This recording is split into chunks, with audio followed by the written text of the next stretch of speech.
2026년을 우리에게 허락하신 하나님, 2월 첫날 교회로 모이게 하신 하나님께 감사와 찬양을 올려드립니다. 주님만 생각하고 주님만 노래하다 보면 근심 걱정이 없는데 생활 속에서 찬양의 가사는 한 절도 쉽지가 않습니다, 주님. 주님께서도 아시다시피 지구는 지금 변화의 시기를 지나고 있습니다. 인공지능은 전기를 발명했던 그때처럼 우리 삶을 바꾸고 있고 사람들이 생각하는 방법이나 과정 자체를 바꾸고 있습니다. 인공지능의 아버지인 인간은 자신이 만든 후손 앞에 새로운 도전을 받고 있습니다, 주님. 특별히 대한민국은 탄핵의 강을 넘어 정치와 경제, 역사, 그리고 법에 이르기까지 그것들의 현실적인 가치를 다시 생각하게 되었습니다. 다른 나라들도 급변의 시기인 것은 마찬가지입니다. 자연재해처럼 찾아온 트럼프식 논리는 미국뿐만이 아니라 전 세계를 새로운 환경으로 이끌어가고 있습니다. 주님, 우리 대한민국도 이러한 외교적 도전 앞에서 현재까지는 버텨내고 있지만 매일 심하게 흔들릴 수밖에 없는 처지입니다.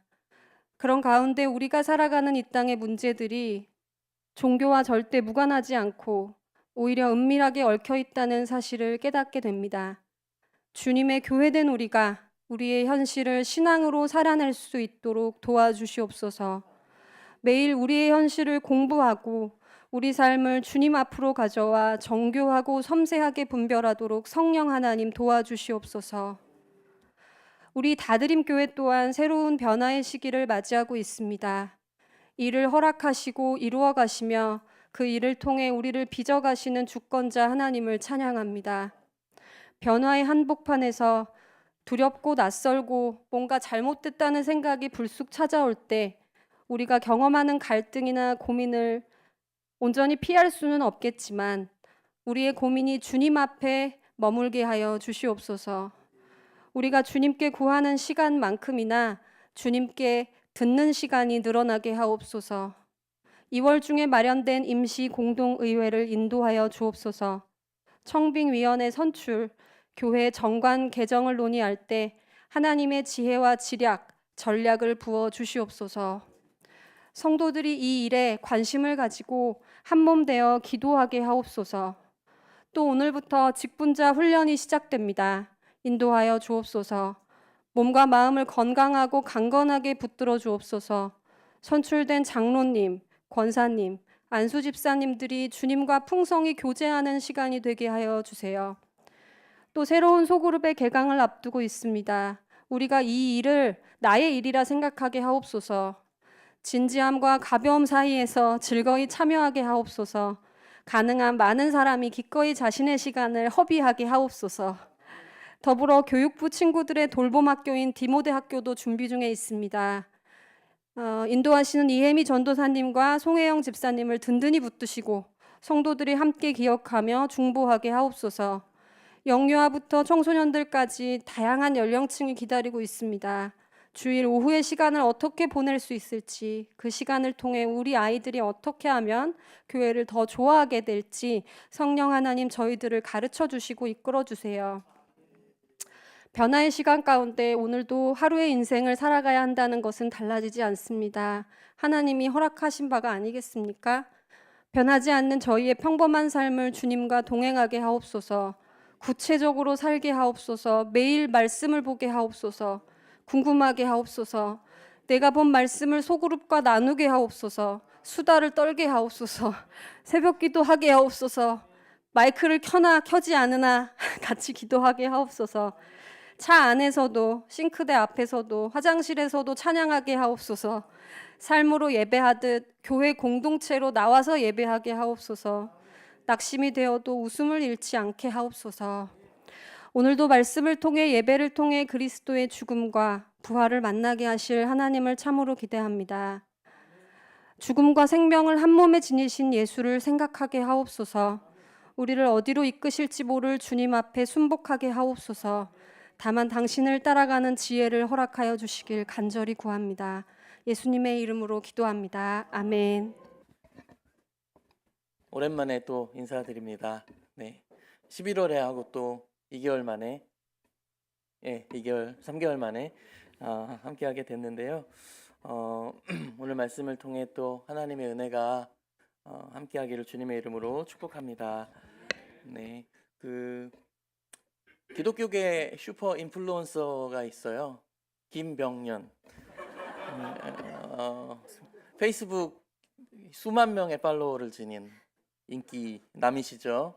저도 알고 있었고 10여 년 전부터 15년 전부터 책을 통해 또 제가 예전에 교회에 있었던 청년부에서 직접 주강사로 모시기도 했고요. 그런 인기남을 제가 곁에서 모실 수 있어서 참 영광입니다. 이렇게 스타들이 많아요. 요즘에는 테레비 브라운관 스타도 있지만 제가 자랑스럽게 생각하는 유튜브 스타도 참 많습니다. 제가 왜 자랑스럽게 생각하냐면 유튜브 10만 명부터 제가 구독했던 유튜버가 지금 1,300만이 된 유튜버가 있습니다. 그 먹방하는 찌양이라고 여러분 좀 아시나요? 예, 잘 먹는 분이신데 제가 10만 명 때부터 이렇게 나만 알고 있었던 스타였는데 이렇게 갑자기 떠오르면 좀 기분도 별로기도 하고 왜 나만 간직하고 싶은 스타인데 또 최근에 또 넷플릭스라는 곳에서 이렇게 요리사들이 대결하는 거 아시나요? 흑백 요리사 거기서 갑자기 인기가 있어서 막 식당을 찾아가기도 하고 그 백수저들 흑수저들 이런 요리사들이 요리하는 곳을 막 찾아가면 그 사람들의 갑자기 인기가 올라가고 이렇게 하루아침에 스타가 되는 경우가 참 많은 것 같습니다. 이 이야기를 왜 하냐면 오늘 말씀의 주인공도 일개 배달부에서 일약 스타덤에 올랐기 때문입니다. 그는 8번째 아들이었고요. 2세의 8번째 아들이 아들 취급을 받지 못한 아주 초라한 아들이었습니다. 첫째 아들, 둘째 아들, 셋째 아들이 그 당시에 블레셋이랑 전쟁이 있어 가지고 이렇게 차출돼서 그 당시에는 이제 군대로 들어가는 게 여호와의 군사로 들어가는 게 가장 영광스러운 일이었기 때문에 그렇게 갔는데 8째 아들인 다윗은 그럴 수 없었어요. 키도 왜소한 편이었다고 하고요. 그래서 그들을 위한 도시락을 배달하는 일을 맡았죠. 이 도시락을 준비해서 띵동 도착했습니다. 그리고 형님들 이제 밥 드십시오 하고 하는데 여러분 너무나 잘 아는 블레셋 용사 중에 한 명이었던 키가 거의 3m에 이른다고 한다는 골리앗을 다윗이 이기는 놀라운 일이 벌어집니다. 단숨에 스타덤에 오르죠. 그래서 이스라엘 백성은 다윗에 주목하기 시작합니다. 잘생기기도 했나 봐요. 얼굴에 빛이 난다고도 하고 노래 실력도 뛰어나서 왕에게도 사랑을 받았고 사람들에게도 사랑을 받았습니다. 말씀에는 이렇게 기록되어 있는데요. 사무엘상 18장 5절에 이렇게 기록되어 있습니다. 함께 읽어보도록 하겠습니다. 다윗은 사울이 보내는 곳마다 가서 지혜롭게 행하매 사울이 그를 군대의 장으로 삼았더니 온 백성이 합당히 여겼고 사울의 신하들도 합당히 여겼더라. 소위 말해 인플루언서가 된 거예요. 이제 왕과 모든 백성들, 신하들도 그를 인정하기 시작했습니다. 왕의 총애를 받고 전장으로 부름을 받아요. 이제 군대의 장이란 소리는 아주 높은 자리인데요. 가는 족족 승리하게 됩니다. 성경을 읽어보시면 계속 이기게 돼요. 결국 왕의 사위가 됩니다. 탄탄대로죠. 그리고 사람들이 드디어 다윗을 향한 노래를 부르기 시작하는데요. 18장 6절과 7절에 이게 기록되어 있는데요. 함께 읽어보도록 하겠습니다. 무리가 돌아올 때에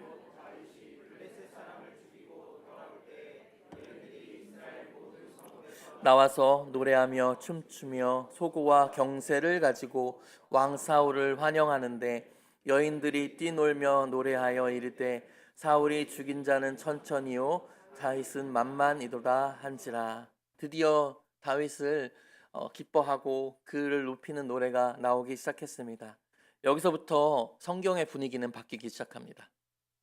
그 노래와 환호를 들은 사울의 분위기가 불쾌감과 또한 위기감이 질투심이 시작되었기 때문입니다. 18장 8절 9절입니다. 미리 말씀드렸는데 오늘 말씀 읽을 게 많으니까 여러분 함께 힘을 내서 읽어주시면 감사하겠습니다. 8절 9절 시작.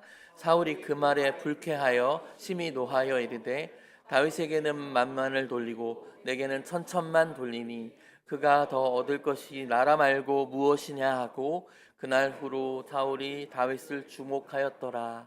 아멘. 드디어 사울이 문제가 생기기 시작했습니다. 성경은 사울에게 악령이 들었다고 기록합니다. 그래서 두통이 너무 심해서 사울이 때로는 비파와 수금으로 그의 심기를 진정시켜야 할 정도로 심각한 상태였습니다. 그가 다윗을 주목하고 자기의 나라, 자기가 왕이라고 생각한 순간 망하게 되는 것이죠. 왜냐하면 사울은 굉장히 겸손했던 인물입니다. 하나님 앞에서 굉장히 겸손했기 때문에 그의 겸손에 힘입어 그가 왕이 된 것인데요. 그것을 새까맣게 까먹고 자신의 왕위를 빼앗길까 봐 걱정하고 있습니다. 그때부터 다윗에게는 악몽과 같은 날이 시작되었습니다. 사무엘상 18장 11절 12절을 함께 읽어보도록 하겠습니다. 그 이튿날 하나님께서 부리시는 악령이 사울의 힘있게 내림에 그가 집안에서 정신없이 떠들어대므로 다윗이 평일과 같이 손으로 수금을 타는데 그때 사울의 손이 상에 있는지라 그가 스스로 이르기를 내가 다윗을 벽에 박으리라 하고 사울이 그 창을 던졌으나 다윗이 그의 앞에서 2번 피하였더라. 다윗과 다르게 사울은 키가 190 가까이 되는 굉장히 거한이었습니다.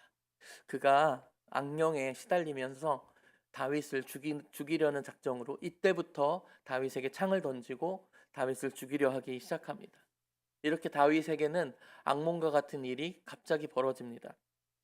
죽을 뻔도 하고요. 밤에 야반 도주를 하기도 하고 그래도 사울의 아들인 요나단이 잘 도와주기도 했습니다. 그의 남편 여인인 미갈도 도와주기도 했습니다. 죽음이 예정된 식사 자리에 초대되기도 했습니다. 그 자리는 초대가 돼도 죽고 초대가 되지 않아도 죽는 자리였습니다. 초대가 되면 잡혀서 죽고 초대되지 않으면 왕의 명령을 어겼기 때문에 죽어야 되는 절체절명의 상황에서 그는 요나단의 도움을 얻어 도망자 신세가 됩니다. 그리고 그것이 끝나는 것이 아니라 도망갔다는 것을 사울이 알게 되면서부터 짐승들과 사울의 군대를 풀어서 누가 먼저 다윗을 죽일 것이냐라는 경쟁이 일어날 정도로 빠르게 다윗을 쫓아가는 일들이 사무엘상 이제 중후반부에 계속해서 기록되어 있습니다. 심지어 다윗을 돕는 사람들이 생기는데요. 그 돕는 사람들 족족 멸문지화를 당합니다. 제사장도 죽고 따르는 많은 그를 조금이라도 도와줬으면 꼬투리를 잡아서 사울이 죽이는 사건이 벌어지는데요. 그래서 모두가 그를 결국 외면하고 이제는 다윗을 신고합니다. 아무도 다윗을 도와주는 이가 없어요. 결국 다윗이 선택한 곳은 아무것도 갈 수가 없어서 이스라엘의 라이벌이자 가장 두려워하는 곳으로 다윗이 가게 됩니다. 사무엘상 21장 10절은 이렇게 기록하고 있는데요. 함께 읽어보겠습니다. 그날에 다윗이 사울을 두려워하여 일어나 도망하여 가드 왕 아기스에게로 가니 이게 다윗의 최후의 선택이었어요. 왜냐하면 가드 왕 아기스라고 하는 왕이 있는 이 가드는 블레셋이었기 때문입니다. 아이러니하지 않습니까? 자신을 스타로 만들어준, 자신을 한순간에 최고의 자리로 올려준 그 블레셋으로 도망갈 수밖에 없는 상황이, 거기가 가장 안전한 곳이었어요. 만신창이가 되자 그가 선택한 곳은 블레셋이었습니다. 여러분 한번 장면을 상상해 보십시오. 어떤 표정과 마음으로 그가 블레셋 안에 가드 왕 아기스에게로 들어갔을까요? 아마도 그 장면이 생생했을 거예요. 골리앗을 죽이고 의기양양했던 순간이. 문제는 그런데 더 큰 문제가 생겼습니다. 바로 사무엘상 21장 11절부터 13절인데요. 한번 읽어보도록 하겠습니다. 아기스의 신하들이 아기스에게 말하되 이 사람의 일을 노래하여 이르되 사울이 죽은 자는 천천히요 다윗은 만만이로다 하지 아니하였나이까. 다윗이 이 말을 그 마음에 두고 갔던 아기스를 심히 두려워하여 그들 앞에서 그의 행동에 변하여 미친 채 하고 대문짝에 그적거리며 침을 수염에 흘리매. 문제는 모든 블레셋 사람이 그 너무나 완벽한 순간이었던, 그들에게는 가장 처참한 순간이었던 그 다윗을 알아봤다는 거예요. 이 절체절명의 상황에서 다윗은 어떤 행세를 하냐면, 말씀에도 읽었지만 미친놈 행세를 하게 됩니다. 처참한 모습을 보이며 목숨만 겨우 구걸하려고 침을 질질 흘리며 대문짝에 그적거리며 정신이 나간 사람처럼 행동했다고 합니다. 지금 다윗의 등에는 그 골리앗을 잡은 칼이 있어요. 이 골리앗을 잡은 칼이 있음에도 불구하고 그는 정신 나간 사람처럼 침을 흘렸습니다. 여러분, 이 장면이 상상이 가십니까? 이 다윗의 고통, 이 절망. 다윗은 이때 모든 것이 무너졌습니다. 파편도 남지 못할 만큼 처참하게 부서져 버린 유리알처럼 그의 마음은 깨지고 깨졌습니다.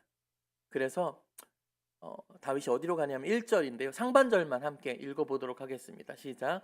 그러므로 다윗이 그곳을 떠나 아둘람 굴로 도망감. 어둠이 가득한 곳, 아무도 없는 곳, 아무도 자기를 찾을 수 없는 아둘람 굴로 들어갑니다. 그곳은 죽은 자들의 시체 냄새와 짐승들의 냄새와 자신의 숨소리만 남아있던 곳입니다. 다윗의 마음이 어땠을까요? 성경 시편의 몇 구절은 이 당시에 다윗이 쓴 시편이 남아져 있어요. 시편 142편 4절과 6절인데요. 함께 읽어보도록 하겠습니다. 오른쪽을 살펴보소서. 나를 아는 이도 없고 나의 피난처도 없고 내 영혼을 돌보는 이도 없나이다. 나의 부르짖음을 들으소서. 나는 심히 비천하니이다. 나를 핍박하는 자들에게서 나를 건지소서. 그들은 나보다 강하니이다. 시편 57편 4절은 똑같이 이렇게 기록하고 있습니다. 내 살며 내가 불사르는 자들 중에 누웠으니 곧 사람의 아들들 중에라. 그들의 이는 창과 화살이요 그들의 혀는 날카로운 칼 같도다. 여러분, 여기서 다윗이 잘못한 게 있습니까? 다윗이 잘못한 게 없어요. 왕의 명령에 따라 블레셋 사람들을 무찌른 죄밖에 없습니다. 그게 죄라면 그런 것이죠. 알 길 없는 원통함과 고난으로 그는 넘어졌습니다. 시편의 대부분 한 몇 퍼센트가 되든지 제일 많은 퍼센티지가 다윗의 시고요. 그 중에 대부분이 이 원통함, 탄원시, 호소, 슬픔, 무기력의 시라고 성경에 기록되어 있습니다. 이유를 찾으려 해도 찾을 수 없는 상황이 다윗에게 벌어졌습니다. 우리의 삶도 한번 돌아보면 좋겠어요. 우리의 삶도 똑같습니다. 이유를 알 수가 없어요. 때로는 알 수 없는 고통에 우리는 무너지고 좌절하고 고통스러워합니다. 그때는 마치 하나님마저 침묵하시는 것과 같은 어두움과 어려움이 생깁니다. 처음에는 사람들이 위로를 하러 찾아오지만 결과적으로 많은 사람들은 떠납니다. 비난합니다. 네가 잘못했겠지. 마치 욥의 세 친구들이 욥을 그렇게 비난했던 것처럼 말이죠. 그래서 더 혼자가 되고 더 괴로움이 있고 주변에 있는 사람들이 등을 돌리게 됩니다. 여기서 여러분 앞에 꼭 말씀드리고 싶은 것이 있습니다. 그것은 특별히 우리의 삶에도 다윗과 같은 상황들이 있다는 것이죠. 그분들에게 꼭 얘기하고 싶습니다. 오늘 성경은 다윗의 죄가 어떠함이라고 이야기하진 않습니다. 그것은 왜냐하면 다윗이 잘못을 저지른 적이 없기 때문입니다. 그러나 다윗같이 우리도, 착한 우리들도, 성실하게 살아온 우리들도 때로는 천둥번개와 같이 어려움을 겪을 수 있다는 것이죠. 여러분의 탓이 아니라는 사실을 꼭 말씀드리고 싶었습니다. 누구 하나 이야기해 주는 사람 없고, 제 인생도 그랬거든요. 어두움이 닥쳐올 때, 제 20대 때는 특별히 더 어두웠는데 아무도 날 찾아오지 않고 나에게 위로를 전해주지 않고 가정의 형편의 어려움으로 갑작스럽게 닥친 슬픔과 절망으로 좌절했고 힘들었습니다. 그런데 그 아둘람굴 같은 인생 그 가운데 아무도 나에게 무언가를 들려주지 않았던 그 아둘람굴이 되려 하나님께서 나에게 말씀하시는 자리였다는 것을 시간이 지나면서 알게 되었죠. 하나님은 제 인생에 찾아와서 그렇게 말씀하셨던 것 같아요. 보잘것없는 인생이 아니라 내가 너의 인생을 주목하고 있다고. 지금 잠시 너가 가진 그 어려움들은 내리는 비와 같다고. 이렇게 말씀하시지 않았다면 아마 저는 회복하지 못했을 겁니다. 그리고 여러분에게도 그렇게 말씀드리고 싶어요. 하나님이 여러분 주목하고 계신다고. C.S. 루이스가 말을 했던 것처럼 우리가 고난 중에 있지만 고난 중에는 하나님이 확성기를 들어서 우리에게 말씀하신다. 그 하나님의 위로하심과 그 주목하심이 절대로 여러분을 떠나지 않는다는 것을 좀 기억해 주셨으면 좋겠습니다. 그리고 또 하나 꼭 말씀드리고 싶은 것이 있는데요. 그게 오늘 본문에 기록되어 있습니다. 사실 아둘람굴은 실패의 자리이자 무너진 자리의 결과일 수도 있지만 성경을 읽다 보면 이 자리는 새로운 시작의 자리이자 용기의 자리이자 위로의 자리임을 알 수 있습니다. 다윗은 여기서 힘을 얻고 다시 유대 땅으로 돌아가거든요. 그리고는 전혀 다른 형태의 삶을 보여줍니다. 사울은 계속해서 그를 죽이려고 합니다. 근데 그의 마음가짐이 달라졌어요. 절망과 좌절에서부터 그는 한끗 달라진 모습을 다윗이 보이곤 하거든요. 그래서 사울의 죽이지 않고 옷자락을 베기도 하고 담대하고 아주 의연한 모습으로 여호와 하나님과 동행하는 모습을 잘 알 수 있는데 바로 이 사건이 일어났기 때문이라고 저는 생각합니다. 어떻게 위로를 받을 수 있을지 22장 1절부터 2절을 다시 한번 읽도록 하겠습니다. 시작. 그러므로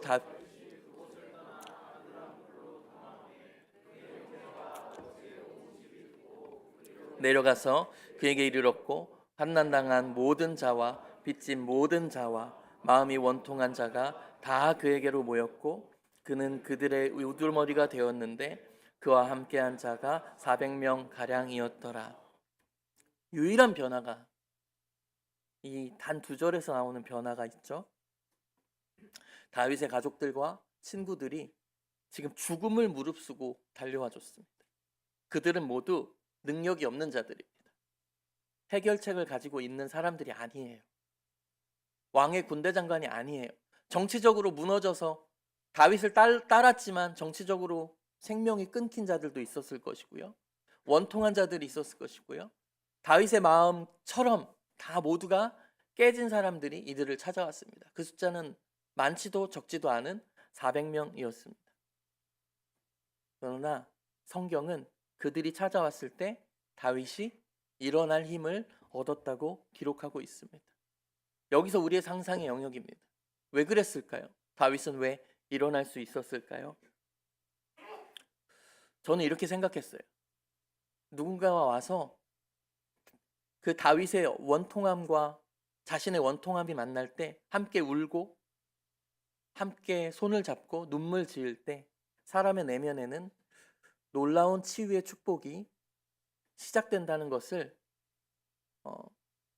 저는 이야기하고 싶습니다. 하나님이 사람들을 통해서 다윗을 위로하고 계신 것이죠. 골리앗을 잡았을 때와는 다윗의 상황이 전혀 다릅니다. 그런데 처참하게 무너진 것처럼 보이는 다윗이지만 지금 이들은 골리앗을 죽인 다윗에게 찾아온 것이 아니라 있는 모습 그대로를 바라봐 주기 때문에 찾아온 것이죠. 그래서 수많은 이들이 아니고 소수의 이들이었습니다. 다윗은 거기서 하나님을 만납니다. 아둘람굴을 배경으로 한 시편의 시 초반부에는 원통함과 슬픔이 가득했지만 시편 57편 후반부에는 이렇게 기록하고 있는데요. 이것도 함께 읽어보면 좋겠습니다. 하나님이여 내 마음이 확정되었고 내 마음이 확정되었사오니 내가 노래하고 내가 찬송하리이다. 내 영광아 깰지어다. 비파와 수금아 깰지어다. 내가 새벽을 깨우리로다. 주여 내가 만민 중에서 주께 감사하오며 나라 중에서 주를 찬송하리이다. 가장 나락으로 떨어졌을 때 다가와 위로해줬던 사람들 역시 나락으로 떨어져 봤던 사람들이었다는 것이죠. 하나님은 이 상처만이 가득한 이 상처투성이의 공동체를 그냥 두지 않으셨어요. 가장 깨어졌더니, 그래서 주님 없으면 살 수 없는 다윗, 깨어진 그릇인 이 다윗이 이스라엘의 왕의 자격임을 하나님은 말씀하셨습니다. 그리고 그 깨어진 자를 함께 깨졌으면서도 보듬은 그 400명의 손길들이 공동체를 이루어서 결국 사무엘 하를 보면 이들 모두가 다윗 왕이 되는 과정에서 결정적인 역할을 하는 다윗 왕가의 초대 신하들이 됐다는 것을 사무엘 하를 읽으면 잘 알 수 있습니다. 상처 입은 자들이 치유자가 되어 다윗을 치유하고 있는 것이죠. 정신과 의사이기도 하고 치유 활동가이기도 한 정혜신이라고 하는 작가가 쓴 당신이 옳다라는 책에 그가 이제 재난을 당해 슬퍼하고 아파하는 사람들을 처음에는 자기와 같은 전문가들이 막 공감하고 치유하려고 했으나 아무런 치유가 일어나지 않아 답답해하던 차에 이 똑같은 먼저 재난을 겪은 사람의 유가족들이 찾아왔을 때 그들이 치유되는 모습을 보며 이렇게 글을 썼는데요. 화면에도 올려주시고 제가 읽어드릴게요. 하지만 자원활동가들, 그러니까 함께 재난을 당한 이들이죠.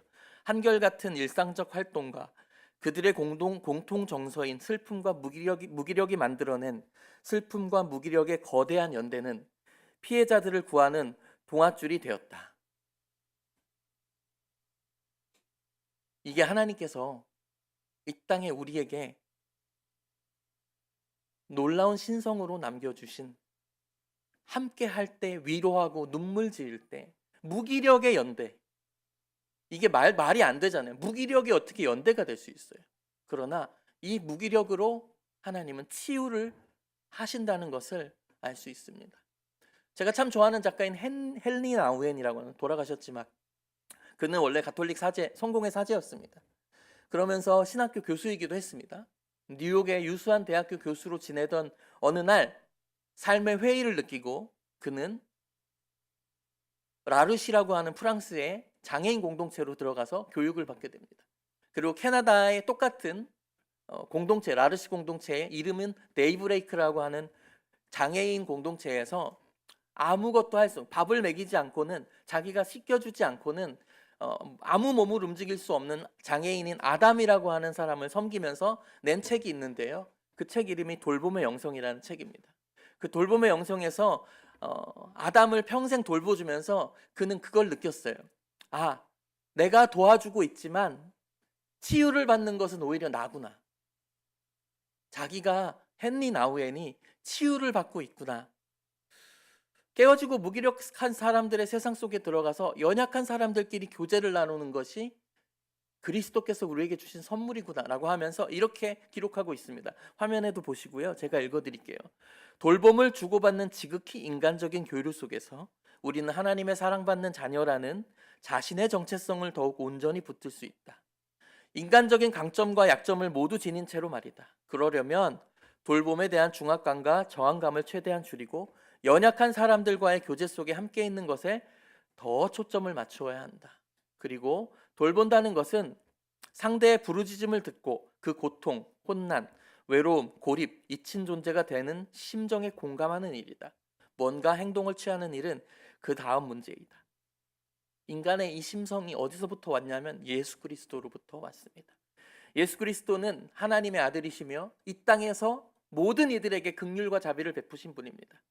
이 땅에서 자신을 온전히 드러냈을 때 사용했던 그 단어, 무리들을 보시고 가슴이 찢어져 애통하셨다고 하는 그 단어 스플랑크 니조마이라고 하는 그 헬라어는 간장이 찢어진다는 소리죠. 그 고통을 느낀다는 뜻입니다. 한국말로 치면 애간장이 탄다는 말과 똑같습니다.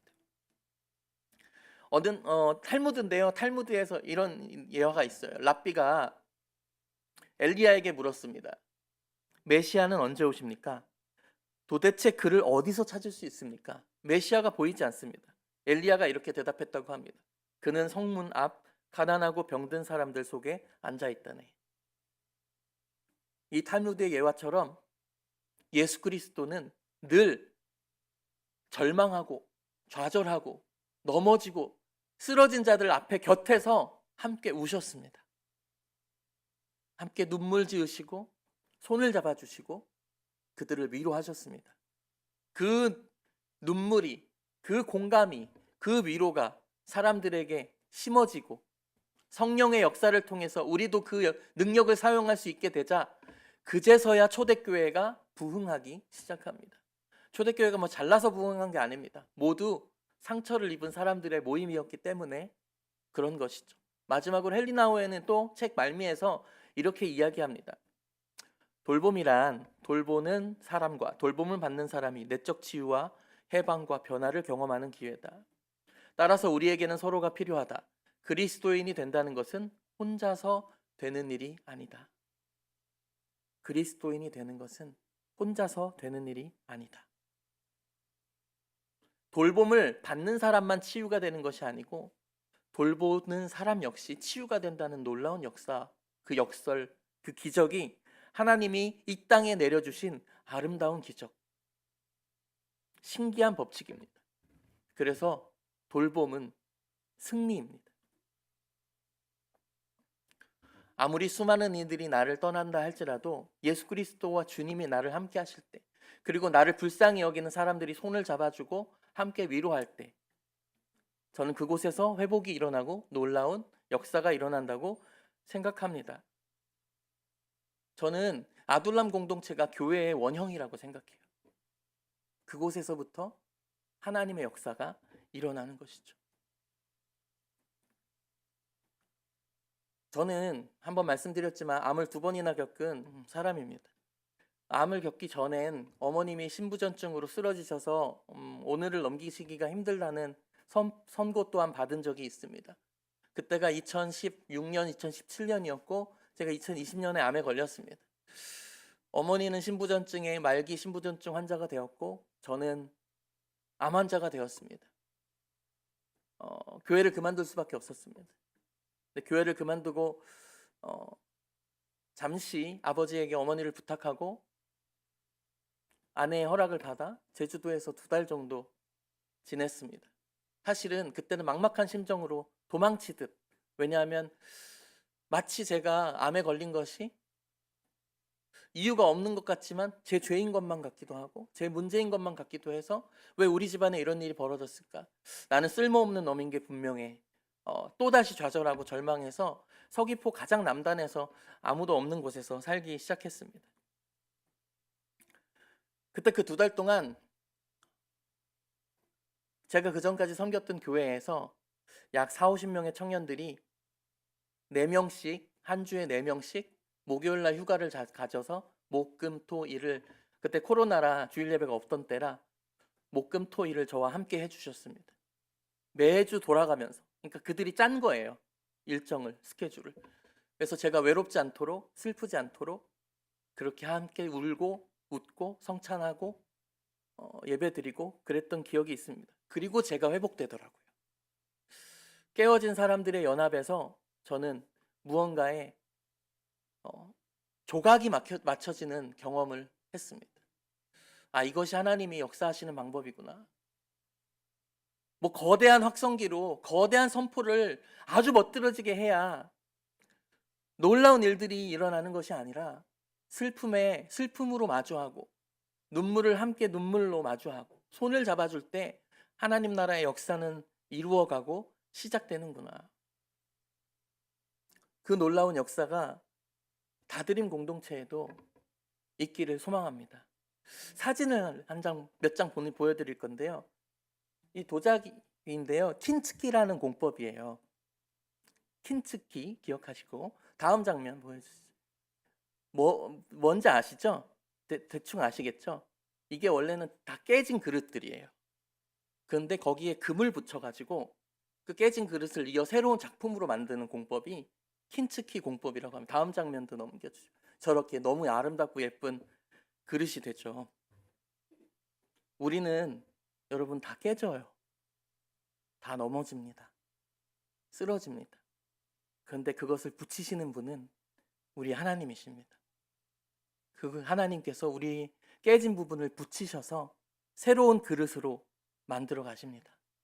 우리의 상처를 만드시고 빚으셔서 아름다운 작품이 되게 하시는 분은 하나님이십니다. 여러분의 우리 깨진 그릇들이 모여질 때 아무것도 쓸모없는 쓰레기 같은 느낌이 들 수 있겠지만 하나님은 그것을 하나하나 소중히 여겨서 저런 아름다운 작품으로 만드십니다. 우리 다드림교회 2026년도에 고민되는 것들이 참 많죠. 담임 목사님이 폭탄 선언하셔가지고요. 그리고 또 2026년에 고민해야 될 부분들이 많잖아요. 놀랍고 당황스러울 수 있습니다. 근데 어느 날 차를 타고 같이 가면서 담임 목사님이 저한테 이렇게 얘기하시더라고요. 이 순간이, 이 기회가 우리 공동체가 진짜 교회가 무엇인지를 몸소 알게 되는 소중한 시간이 될 거라고 본인은 너무나도 기대하신다고. 본인 때문에 교회가 만들어진 것이 아니라 하나님 때문에 이 공동체가 교회가 되어 간다는 것이 이번 사건, 이번 시간을 통하여 반드시 증명될 거라고 확신하고 나는 소망하고 기도한다. 근데 그 말이 무슨 말인지 시간이 지나면 지날수록 알게 되더라고요. 왜냐하면 여러분 한 분 한 분이 저 깨어진 그릇 같지만 여러분 한 분 한 분을 빚으시어 접합하여 금으로 만드시는 분은 하나님이시기 때문입니다. 여러분들을 그렇게 모아 아름다운 교회가 되기로 작정하시고 만드시는 그 하나님의 손길을 여러분 기억하시면 좋겠습니다. 그 마음으로 여러분 함께 2026년을 함께 손잡고 함께 위로하며 걸어가는 아름다운 시간 되기를 주님의 이름으로 축복합니다. 제가 기도하겠습니다. 하나님, 아무것도 할 수 없어 무너져 깨어진 그릇과 같은 다윗을 수많은 사람들의 위로와 격려와 눈물로 다시 위로하시고 새 힘을 얻게 하신 아버지 하나님의 놀라운 능력이 지금 이 시간에 다드림교회 성도들에게도 똑같이 임하기를 소망합니다. 이들 말 못할 어려움과 아픔이 있습니다. 깨진 상처와 절망과 좌절 속에서 울고 있는 이들이 있습니다. 하지만 주님 그들을 위로하시고 그들 곁에 사람들을 보내주시어 아름다운 새로운 그릇이 탄생할 수 있도록 인도하여 주시옵소서. 또 우리들이 모여 하나의 교회를 이룰 때 하나님 그 깨진 자국자국들이 하나 예수 그리스도의 흔적처럼 하나님 세상을 향해 비춰질 수 있도록 인도하시고 그 상처들이 하나님 놀라운 자국이 되어 마치 바울이 그 흔적을 노래했던 것처럼 우리도 그 흔적을 노래하며 주님을 기뻐할 수 있는 아름다운 시간 될 수 있도록 인도하여 주시옵소서. 하나님 이 다드림 교회를 붙잡아 주시고 새롭게 하여 주시옵소서. 새로운 길을 걸어갈 수 있도록 용기와 힘을 허락하여 주시옵소서. 모든 것 주님께 맡겨드리오며 예수 그리스도의 이름으로 기도합니다. 아멘.